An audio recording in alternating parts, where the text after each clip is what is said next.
গেদি তো অনেক, আপনার বয়স তো হয়ে গেছে, বয়স হয়ে গেলে, হ্যাঁ বয়স হয়ে গেলে কি সমস্যা? হ্যাঁ হ্যাঁ মা, বয়স হলে কি সমস্যাটা হয়, আমাদের প্রত্যেকটা জয়েন্টের মাঝখানে, দুইটা হাড্ডির মাঝখানে এক ধরনের কার্টিলেজ থাকে। বয়স যত হয়ে যায় কার্টিলেজটা তত ক্ষয় হয়ে যায়। যদি অতিরিক্ত ব্যথা থাকতো, আপনার কিন্তু এখন ততটা ব্যথা নাই, ঠিক আছে? এই জন্য আমরা কোনো ওষুধ দিতে চাচ্ছি না, ঠিক আছে?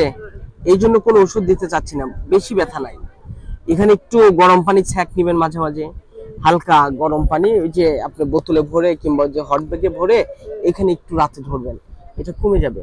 এটা বয়সজনিত ব্যথা, এজ রিলেটেড। হ্যাঁ হ্যাঁ হ্যাঁ, এটা পড়ার জন্য হবে না, হাঁটুতে ব্যথা হবে, এখন মাজায় একটু ব্যথা হবে, হাতে পায়ের জয়েন্ট একটু ব্যথা হবে।